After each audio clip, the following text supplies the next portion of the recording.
and we have Ursula, the curator of the Conversation Capital. She is here, Ursula Mariani, gracing us with her presence and her beauty. Yo, guys. Mara. Thank you. Before we get to the beauty, right, this is how I got you to land her here. I see her on TikTok, I think, through the Conversation Capital. And I'm like, wait. You know when you're scrolling and then you see someone and they're just speaking, because you're just speaking there. I'm like, no, hold on. Who's this? Okay, I continue watching and then I go to the YouTube channel. Okay, I'm like, okay, this is one beautiful lady. I'm like, okay. Also, I think even through the comments, because I went through, looking through the comments as well on YouTube, most people were complimenting your aura. And I said, that's it right there. It's you have a certain presence, and it's even through the screen. So even before someone meets you, you have that certain exerting aura that but also it's not like strong to say I'm here. No, you're just there. I'm looking at my public name because we were talking about this over lunch. First things first, did you subscribe? Oh my Nah, as long as that's clear. Perspectives with Gwen is subscribed, and my personal one. okay, just making sure. Well done also on the 10K subbies. Thank you. You guys have done absolutely well. Thank you. I think you guys are 1 year old? Yes, just a little bit over 1 year now. Yeah, so it's been an amazing journey. There's something that you're doing well. Thank you. There's something that maybe we'll get to it. Is it one of the pros of having a face that's just out there and attractive, and also obviously the brains, because obviously I can look at you and be like, okay, she's pretty, but for me to stay and to be captivated by you and continue to follow you and love you, there must be something more to being pretty. I think we've got a really good channel with regards to the topics and the topics that we cover and the discussions that we have.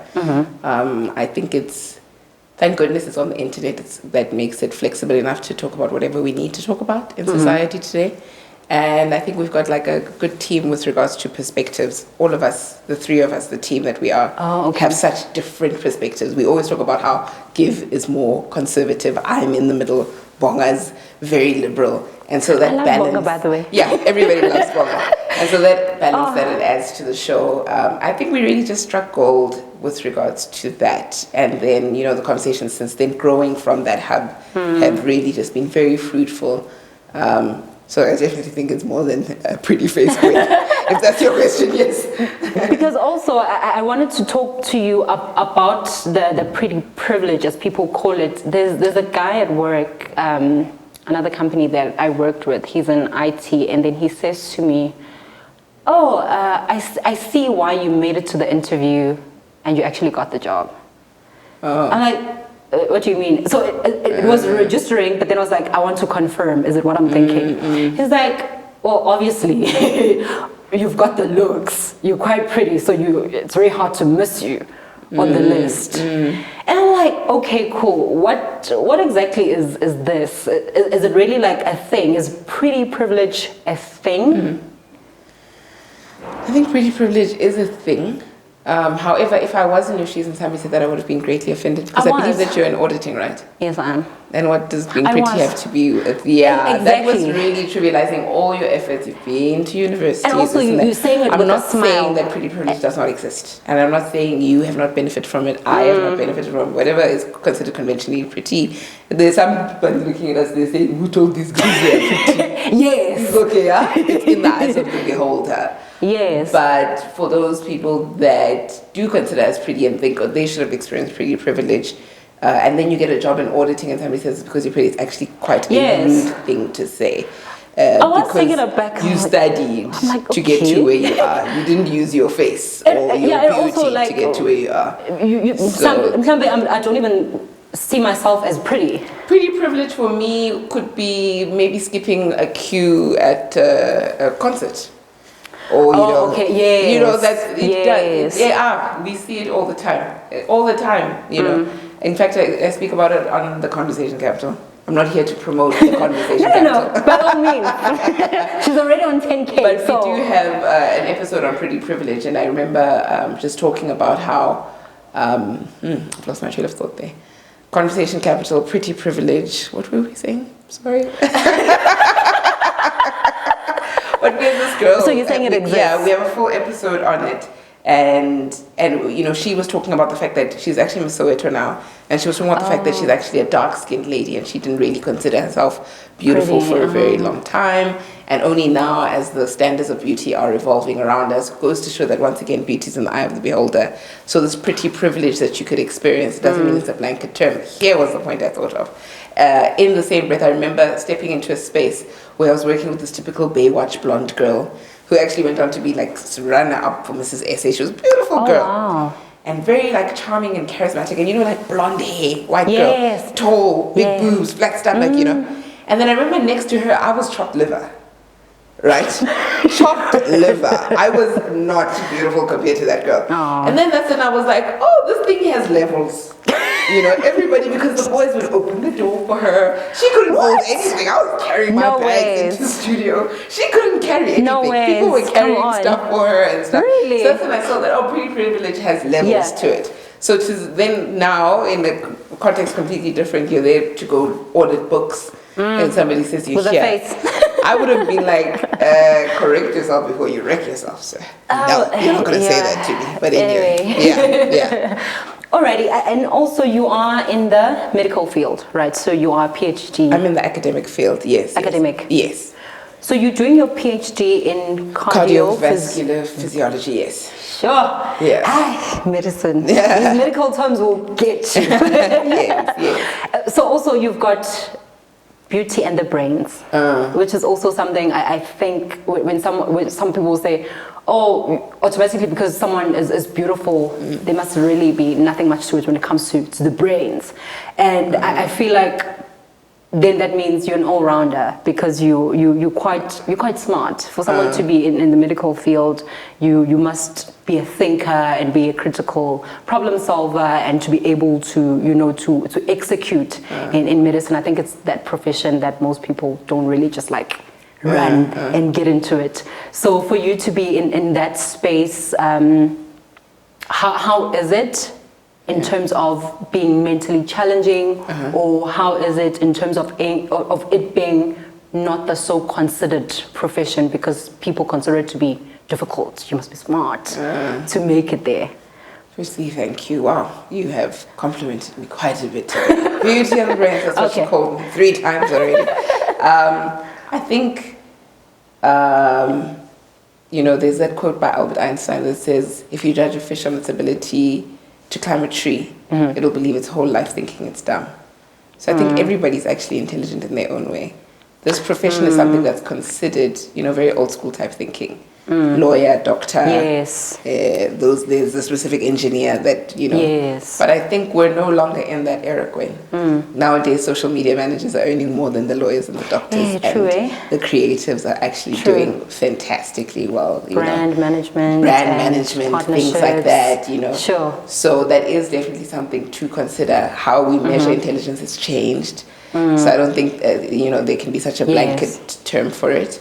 But I also think that, the new era and so much information at the pace that we're getting it has really developed a beautiful culture that you can be more than one thing.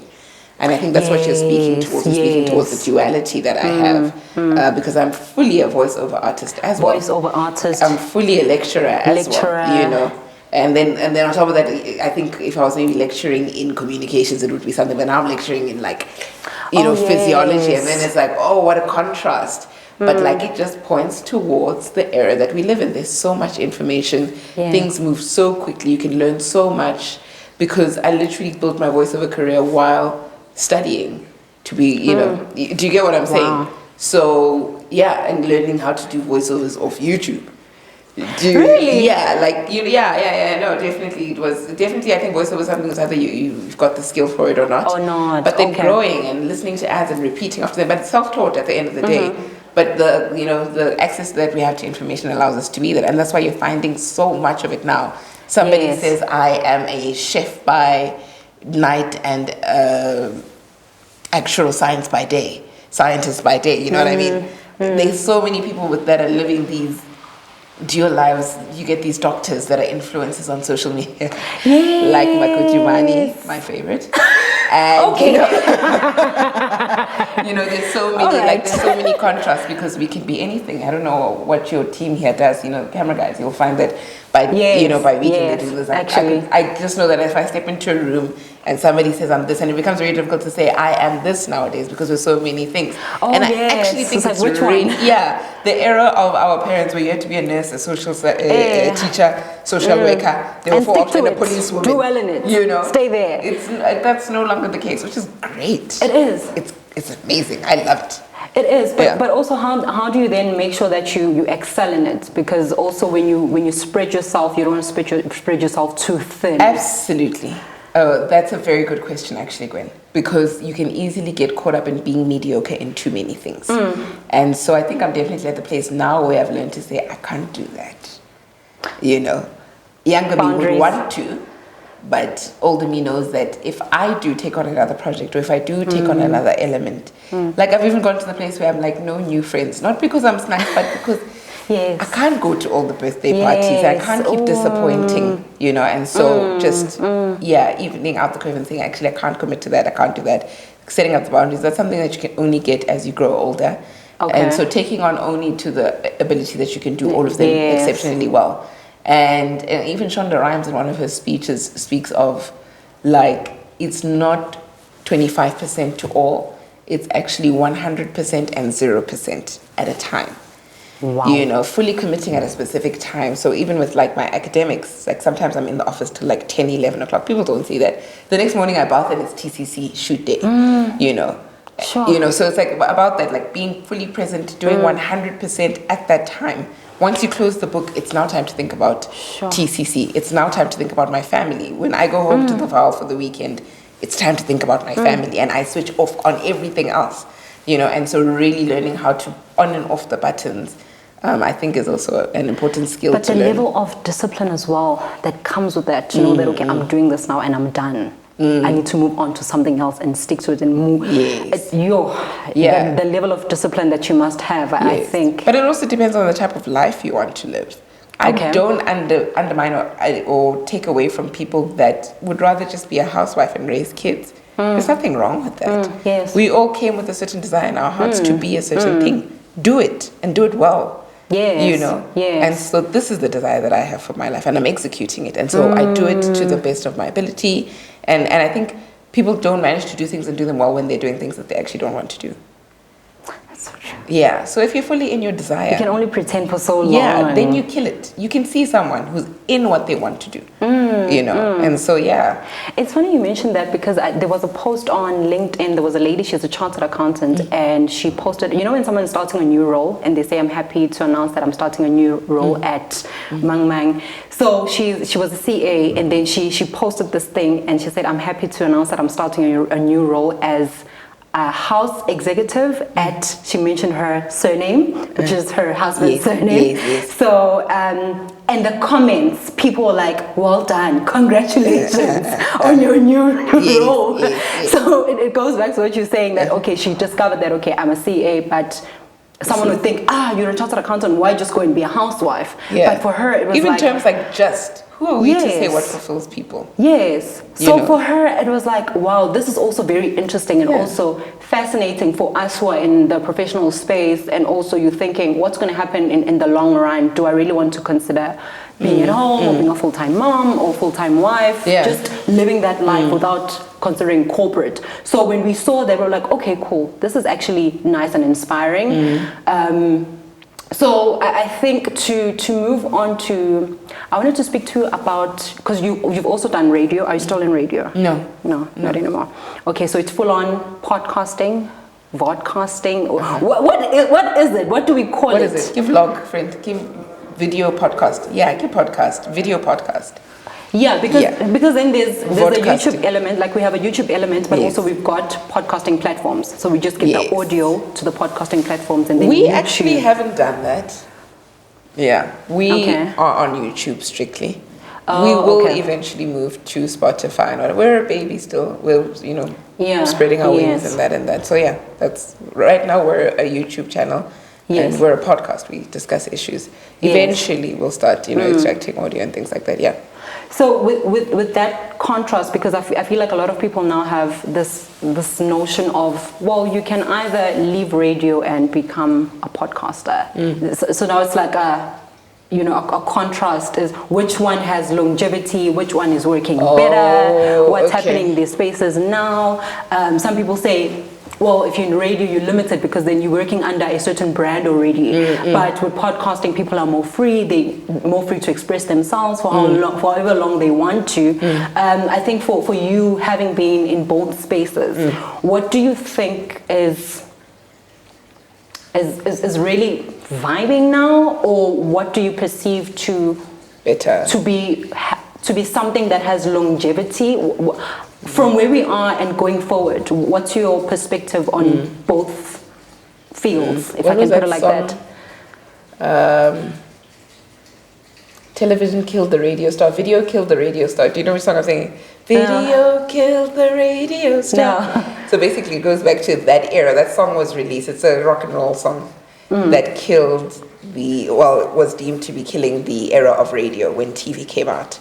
So there was a song that came out that said, video killed the radio star. Yes. Because there was all these radio stars, and then TV came out, and it was like, if you got a face for radio, too bad, so sad, we're moving on to video.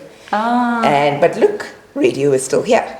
So I don't think anyone is killing the other, if that's what you're asking me. I think it's a new way of accessing information. Yes. Whether it will completely extinguish regular radio, we're yet to see. I don't see that happening, because the one upper hand that radio and live TV still have is the fact that it's live, happening now. Yes. If there's a bomb in Afghanistan and you and I are shooting now on a random Sunday afternoon and you're going to air this 7 days from now, how current can our affairs be? That's still the internet, how current. Although the other day there was an explosion in Johannesburg CBD, and we also went on TikTok first, before all the big news stations could get to reporting it. But how factual. We know that once it's reported by a newspaper, there's a bit of integrity and this and that. So there's all those elements to look at. So far, I don't think one is killing the other yet. Wow. And it goes back, I always remember that song to say people thought done with radio, which wasn't true. There were still people driving in the car. There were still people who liked to be working while listening to something, not necessarily watching the whole time. And everything has its place. And so it's just, it's just about evolving and seeing how your place fits in now. For myself personally, the life that I live, I do prefer being on the internet. I do prefer to shoot once a month. I don't have capacity to. The radio show I did was 5 to 8 in the morning. Every day. After that, I had to go be 9 o'clock in office and be a lecturer for the rest of the day. So I couldn't even sign out early. Then I've got my regular, and then I was still a student. I'd find myself leaving the labs at 9 o'clock. At that time, tomorrow morning, 5 o'clock, I need to be in studio. That's a lot. When do I prepare for that show? It was a very difficult time, it was really, but I learned a lot. I'm very grateful for that time. But right now, it definitely doesn't fit the type of lifestyle I have now. No, I wouldn't. Sure. No, no. Okay, because I think most people we're in a space where there's a lot of options. So if someone says, "Oh, you've got a nice voice," someone's thinking, "Okay, should I consider radio, podcasting? Where do I go? What do I do? And also, if I choose this one, how long can I stay there? How sustainable is it? Yes. So I think it's interesting that you mentioned that not one is killing the other yet at this point. But obviously things change so drastically now. Yeah, so. And I think still the nice thing about being on radio is that the views and listenership is somebody else's problem. You still get your salary. Podcasting, being a YouTuber, you better keep the views up. That makes people very desperate for what they'll do for content. Oh yes. You see? Oh yes. So each one has its benefits, pros and cons. Motoa Radio isn't desperate to do the most outrageous things, that you sometimes see on social media for views, because sometimes it becomes people's bread and butter. So they're which is interesting, because then you get some content that is just based on umgosi. Okay.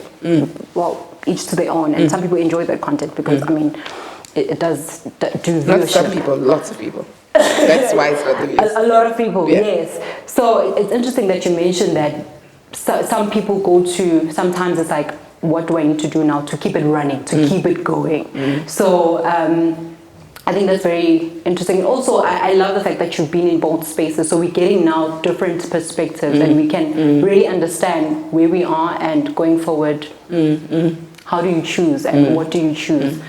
Also to look at, I think you mentioned in, I think it was one of your episode that you do when you do your makeup, your review episode, where you review other topics, and I think you mentioned that you first mentioned like, I went to Dubai, but you were like, with my own money. Had to do that. You were like, no, but with my own money. Yes, what about that? And I was like, okay, it's nice that you mentioned that we have the liberty now to do things with our own money and there's no gender specific things. It's like more men have more money and more liberty. And I wanted to also get into the perspective of, in that context or in that sense, the independence that now we have as women, as females. What's your take on how it's playing out in terms of maybe looking at it and the dynamics of relationships that we have with the other gender? Because now if I'm independent and we're looking at romantic relationships and things like that, I find that it tends to be of a push and pull or a bit of a struggle for someone who's just like, I've got my own things, and it's liberating to be able to choose. And also to not stay because you are financially constrained in that element. But also the extreme of it, then what's your take on it? Because what's the extreme of it? Good. To be like, you know, the notion of I don't need a man, I don't need you, I can come and leave as I please. Basically, I can do everything by myself. I can do whatever I want to do with my life. I make my own decisions. Okay. I decide where I want to be and what I want to do at that particular time. Yeah. But then when there's someone else in your life and you want to build with someone, yes, then how does that navigation, how do you then try to bring a balance to it, to say that, okay, as much as I have the liberty to do it all by myself, how do I then try to adjust and accommodate someone, or accommodate the fact that I'm trying to build now and there's someone else who might not really fully agree all the time with the decisions that I want to make, that the financial independence gives me? I think that, first of all, what's being exposed is the control that was happening in relationships. And so now the question has become, like, how do people maintain control? That could be what one would ask, like, okay, how do we still maintain like control in the relationship? But I don't think that's what a relationship is supposed to be, right? I think it's a partnership. Yes, right? companionship. And the blueprints are there, the Jay-Z's and Beyonce's. Beyonce doesn't need Jay-Z. You know, absolutely not. Definitely, or at the very least, not financially. You know, so the blueprints are there, but that's not why they're together. You know, so I think if anything, the financial element to relationships is being removed. That if I'm here because I want to be here. I'm here because you offer me a lot more than money. Clearly, I've got it, right? And then if the question becomes about, you know, how to control this woman, I don't like that question. Yes. Why are we controlling in the first place? Yes. If that's been removed, that's okay. Let's go back to the drawing board. What can I offer you as a woman that doesn't involve you controlling me? Why do you want to control me? Yes. You know, what else is there to me and you? You know, what can I bring to the table, you know, that doesn't involve you telling me what to do, how to do it, with whom to do it. If ever that was what money was allowing them to do, then that is something that should be nullified. You know, that isn't what, I think the money element shouldn't be a thing in that sense. Don't get me wrong, I'm not saying, we talk about it all the time, can an educated girl date a security guard? It's always our discussions. As, you know, even friends, things like that, you know. yes. So I do think that there are things that the disparity is too big. It even could make the conversation difficult. What do we chat about at the end of the day? But if people can find love in huge, like, economic differences like that, why not? Let the conversation be about love and partnership and growth. Let's stop talking about money. About money, yes. Yeah. Because When now we talk about money, there's time to talk about money. Don't get me wrong. yes, I like money. but also now it's like it's becoming the conversation because it's like, oh. And it just shows how warped then this love thing has become. That the question is, oh, they're becoming independent. Then how are they going to love us? What does that have to do with love? Yeah, so then we must ask ourselves, can't this thing, it means that it was impure from the beginning. Why is this a conversation? You know, and the greats are showing us that it can be done. It can be done. It can be done. You can have a boss-ass girl and a boss-ass guy, and they can just kill life. Yes. Yeah. Do you think it works better when the guy is just as equal financially or I think it works better when we're in partnership and we see each other outside of money. I think we need to see each other outside of status and money. Status and money. You know, like if you're trying to build a family with someone, you know, there are the kids. How are we going to raise our kids? You know, how am I going to make your day better after you've had a tough day at work? You know, money, guys, it can't be the center of the conversation. What do you think gives some guys the inferiority complex? I don't know. I'm not a guy. I don't know. I'm not a man, you know. But I think it goes back to that, the warped concept of what love is and what a relationship looks like. You know, maybe there's a certain entitlement with regards to servitude.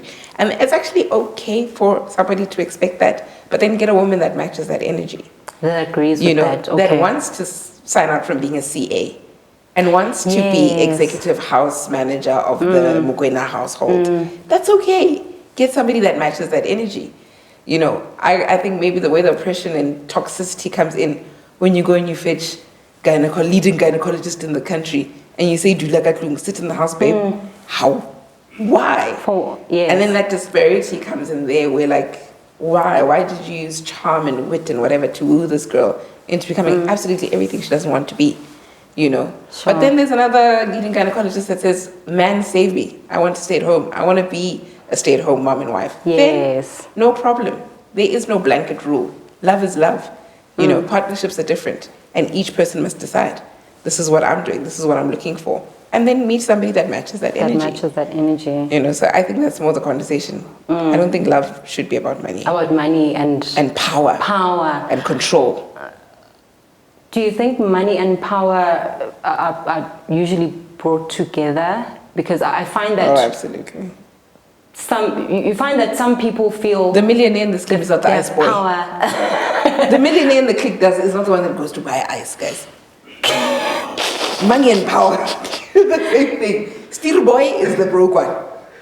Oh, man. So money and power go together, guys. No, let's not. Money and power go together. Maybe you can argue intellect and money, or there are many other things we can argue, but money and power go together. Go together. Yeah, absolutely. Which is quite fascinating then, because there are some personal traits or personality traits that one can develop through money, but then there are others that are affected by money. Like you're mentioning that power and money, they go together.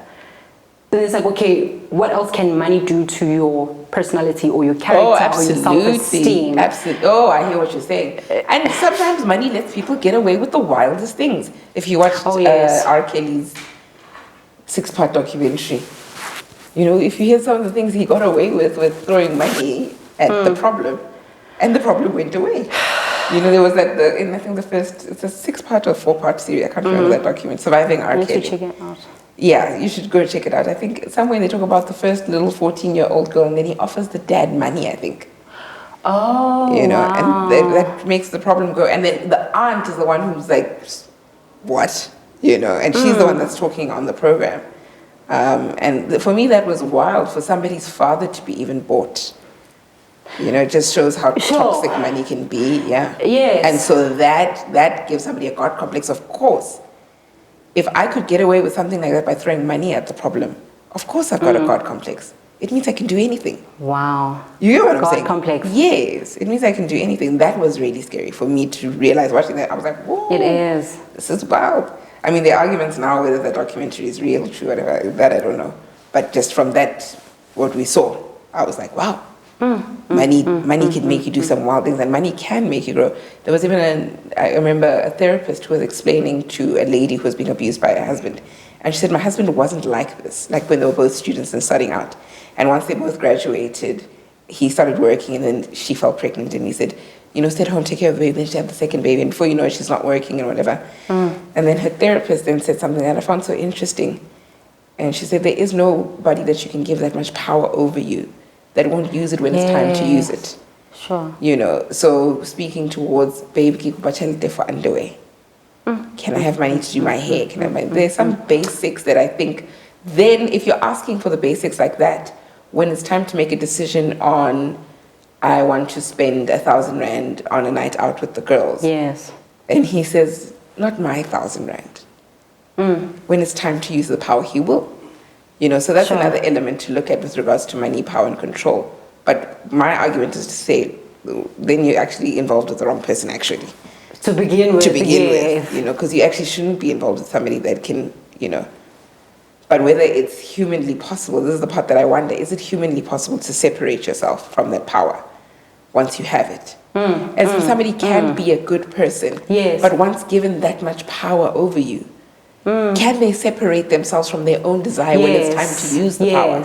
Do you understand? How much self-discipline does it take? Everyone can be bored. Yes, imagine you had a magic wand. You had a magic wand to get the things that you want, right? And even though some of the things that you want aren't necessarily good things to want, but imagine you could use it. How many people have the self-discipline to not use integrity? Yes, and this is what that therapist was pointing towards when they were explaining, to say that you've handed him this magic wand where you have to ask him for every little thing. And that's why when it's time for him to call the shots, he does. It's time for him to whip out the magic wand. And his magic wand is power and money. Do you get what I'm saying? So, I'm not, I would love for it to be pure, to say I'm going to be a stay-at-home mom and whatever. But once you've given somebody that power, you need to really be sure that you can trust them, not to it's time for me to use my power. Remember, I buy you underwear. Sure. And I buy you groceries and food. Yeah. I don't know if that's what you were asking, but that was... It goes where it's supposed to go. Yeah. But do you think that maybe it's important to acknowledge or be cognizant of the fact that as you accumulate more money, do not neglect accumulating stature within? Stature in the sense that develop your character as well, your values, your principles. To that. This is the part where you have to trust someone, even yourself, to not use the magic wand. Even you, as you grow and you start making more money, and it's a prayer to actually have, to say, Lord, I see where you're taking me, and help me to use this wisely. Help me not to have this power and use it in a negative way, in an abusive way that's destructive, which can be it can so easily happen when you're staring in the face of what you want.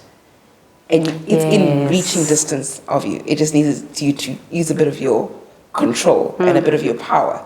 How much self-discipline do we have to say, actually, that's not the option I'm going to take. I'm going to allow somebody to choose to love me the way they want to. Yes. I'm going to allow myself to say, babe, please don't go out tonight. I actually want to hang out with you. Even though I absolutely do have the power to say, that's my card, put it down. Yes. Even though I do have the power, do I still have the decency? And that's something that we need to be praying for. I'm using the babe example in a romantic relationship, but even as women, once you've got the money, to not wave it in somebody's face and be like, I earn more than you, I'm holding up the household. That's something to pray for. To say, okay, God, I see where you're taking me. I'm making this very spiritual, but I do think it's something that only integrity and character can get you there. And prayer, being prayerful, can get you there. Yes. I think it definitely takes a greater power to ask for that type of help. Because innately as humans, if we do not rebuke, that's where we can be very selfish very quickly. And also there's no school for inner self being built. You have to. There's other channels to it. You go to school and you're taught, okay, get your degree, get your job, or do whatever. But it all goes back to accumulating wealth, a career, have a sustainable career. I mean, technically we've got ethics class, LO. They're supposed to teach us things like that. And also at home. I think at home, maybe more at home. Church, as parents. You know, church. that's the part that's trying to teach you the ethical part of living in life, but it doesn't always land. You know, and that's the part where you have to put in the work yourself. Because there's no exam at the end of the day at home. Yes. You don't have to pass it. I think it's just circumstances or life circumstances that reveal actually your true character. That, okay, she had a chance to pay. You know, and did she? Okay. To look at the traveling aspect of it, because you're a traveler and you since you're traveling, what do you think travel does to someone's mindset and their perspective on life holistically and how they view the world?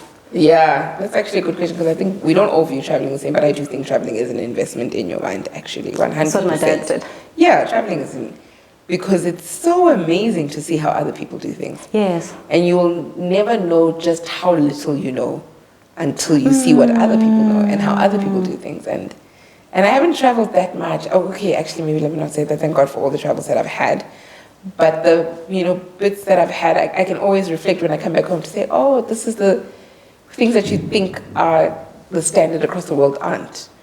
And you actually learn that, oh, not everybody, I'll give an example. In essay, definitely the standard is to sanbonan, then you ask your question. Yes. But if you deal with a lot of white people, you see that that's not a thing. And then immediately, hauna mekgwa, agana umkhuba, I think it is in Zulu. Okay. Mekgwa king in Sotho.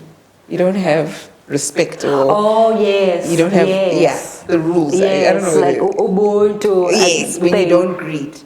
But that's not necessarily the case in all the cultures. Yes. And when you travel, you learn that you're like, oh, this is actually not a thing. But because I was born and raised South African, I learned that this is a thing. I speak about it on TCC, the race part, where we're a very racially tense country. You go to other countries and it's like, we don't care that you're black.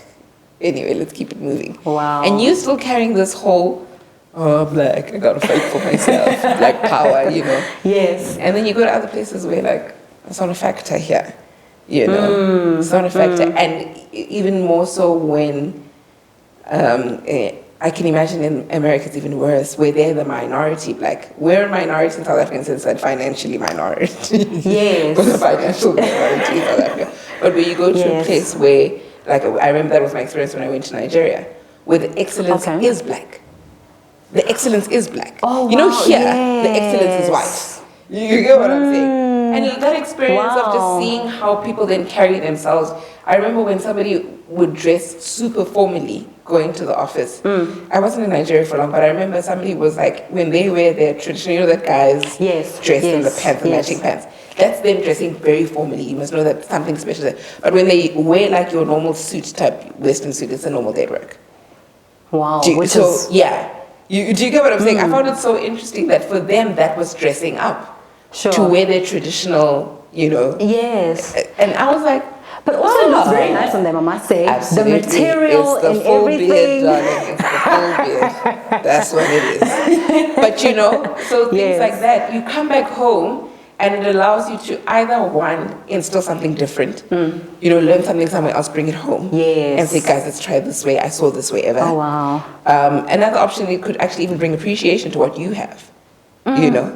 So actually, let's not change it because I saw how they do it there. We're actually doing it quite well here. Which is, there's so many things to learn when you travel. And like the number one thing for me is just to see how, a different perspective, how to see things, how to operate. And you're like, and it challenges your own perception. Like maybe I see things this way because of where I grew up and how I grew up. In fact, you don't even have to say out of the country. Out of the country sometimes can be far. Just somebody moving from Mthatha to UJ. Oh, yes. Just that perspective. So true. Of how things are done. No, Durban to Joburg. Do you get what I'm saying? Durban to Joburg. Yes. Trust me, there's so many things already. Off camera now, we're talking about, hey, this is Joburg, bro. I was even telling them, like, even the parking, when you pay for your parking, even the way that takes the ticket, it's very fast, like... no. Even the money as well, they grab the money quickly. Everything is like... So even just that perspective, because we're thinking it's quick, how can you imagine Hong Kong? Maybe things are even faster, things are even busier. And then, these are all things that you're like, Like here in SA, I know definitely like or in Africa actually, a status of like success is a car. But in Europe, very few people have cars. You know, the public transport system works so well. Yes. Is it because the public transport system works so well that the necessity is not there? So, but because our public transport system works so badly, we've equated having private healthcare, having a car to success. Yes. What if it's not success? What if success would be a public transportation system and public healthcare system that works so well that we actually wouldn't need it? Then what does success look like then? What does money look like to those people when they can't brag about their car? They can't brag about having medical aid. Yes. What does success look like? Sure. Maybe it's the Dolce & Gabbana. Sure. You know, what does luxury look like to those people? Do you get what I'm saying? Yeah, things like that are like, maybe this looks like success only because of the limitations I have of the country I come from. Yeah. True. And also, it's funny because you build on what you know. So then it's like, what have I built on? Yeah. Did I really acquire enough knowledge? Yeah, what thinking can I dismantle to say, no man, this is a South African thinking, or this is a Durban thinking, and I need to think out the box. That's the scariest part for me when it comes to having children, because I'm like, I don't think I know enough. So what am I going to teach them? I'm like, okay, wait, now, do I know enough? What's happening in the world? What's happening in politics, economy? Wait, do I know enough? I don't know if I traveling. Yeah, I don't know if I think that deep, because I think you can never be ready for kids. And there are people that are doing it, like having a kid at like 16. Nah, I have a baby. that's not a baby. You'll never know enough. You'll never know enough. True. I never thought of that. No, I don't even think like that. It's like the scariest thing ever. I'm just like, guys, do I know enough? When am I going to teach them? Do I know? I think what's happening? When I think of kids, you didn't ask this, but when I think of kids, I think my biggest worry is how will I protect them? That's how dangerous I see the world. Sure. How will I protect them? That's another element. That's always my first thought. Like, where will I hide this kid? You know, like I see my mom every time. She's like, sometimes I just want to put you back in my uterus. You know, because you were so much safer in there. And at that time, I'm 30. You know. So then that's, yeah, that's the time. And I'm like, yeah, can you imagine that feeling of looking at this 7-year-old who wants to go for a sleepover? Yes. And you're wondering, is that person's dad an R. Kelly? You know, there's so many things. I know my parents didn't let me sleep over like till much. I don't even think they let me. I was actually too old now. I didn't have to ask permission the first time I had a sleepover because they were just like, no. That's absolutely what we're not going to do. Luckily for me, I've had my best friend since we were 8 and we're still best friends now. And she always talks about how I knew 4 corners of your house inside and out, and you came to my place once. And I went to bed crying because my mom called me and said, who said you can sleep over there? So I was crying. I was like, guys, I need to get back to my mom. And my friend was like, nope, not this time. You know? We've already decided we're doing this. Let's stick to it. We're doing. This is the plan. We'll see what happens tomorrow. Yeah, that's how strict. I grew up in a really strict family. So I think that's what I think of. How will I raise my kid where it's not too strict, but I'm still managing to protect them? I think protect them, but also allow them to live and explore and learn. And I can imagine the first time something really bad happens to my kid, like they get bullied at school or something. Yes, there's also I would kill that person. And the cyberbullying, you know, and everything is like on social media instantly. I think that's my biggest worry when it comes to. That's actually one big element as well. I think to close us off, I think the last time we spoke, you mentioned that basically your life is like a God-curated life. Yes. For someone who doesn't understand the term, how would you say your life has been in that sense of? I mean, I look at how every single thing I've planned has not gone my way. Yes. But in the same breath has gone perfectly. Sure. I think if things had gone the way I had planned, I wouldn't be as happy as I am now. Wow. So in failing with my own plans and succeeding in God's, that's why I'm like, oh. And there are times where I'm like, this is your plan for my life. Remember, I had another plan, so fix it. You know, whether it's money running short or it's me being unhappy in a certain element. I'm like, you must remember, I submitted a different plan. You rejected it. You rejected my plan, and you gave me this plan. Yeah. And I'm here on this plan. So make it work, Papa. You know, those are the negotiations I have with God. And I really can say, like, you know, even sometimes when people ask questions about the careers that I have and whatever, like, and I'm like, nobody leaves varsity saying I'm going to be a lecturer who's a voiceover artist. Nobody leaves varsity. It just happens. You know. I had different plans, and all of them Sure. didn't work out, and I'm still so happy with how things have worked out. And which just shows me that God's plan was indeed the best. The best. You know, Sure. I'm definitely in that space where I'm like, okay. Wow. You're doing something really cool, sir. I see you. You know, and then, but there are those days where you're frustrated and you're like, Yes. fix. And only in hindsight you go back and be like, okay, Yes. cool, thanks. But as those things are happening, it's not an easy experience. Gwen. No, it's not. Absolutely. Sure. As the things that you wanted don't materialize, especially when you wanted them for so long, don't materialize. It's like, Lord, fix it. And God's like, I have fixed it. You wanted the wrong thing. Or fix it, just not your way. Yes, I have fixed it. In fact, you are very much en route and on path. And then things start coming together and you're like, I see you, sir. You know. So definitely God curated life in that sense. And I'm so grateful. I think it was a humbling experience for me because I think if I had gotten everything I wanted, the way I wanted it, when I wanted it, I could have possibly given myself credit for it. Oh, yes. You know, I could have been that person. Now I can definitely look and be like, this wasn't my plan. This wasn't where I, you know, the direction that Ursula had said she was going to take. This is 100%, 1,000,000% God. It takes something within you to actually acknowledge and give gratitude and glory to God. Because some people do take the credit. Yes, some people do say, well, I did this and then I did that. So everything is about them. I did this. So I hear what you're for saying. you to actually acknowledge and say there's actually a greater, higher power.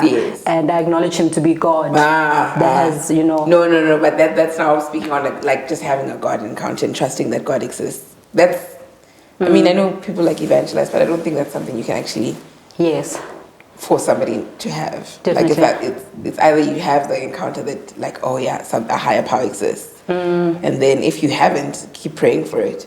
You know, because there is that moment that you're like, oh, I'm sure, I know there's something bigger at play. Yes. And that's a nice moment to have. It is. And a life-changing moment to have. Because before that, you're kind of like, oh, do you exist? I don't know. And then your prayers don't land the same way. Your faith is kind of weak. And so I think that is something to be like, God, show me, show yourself.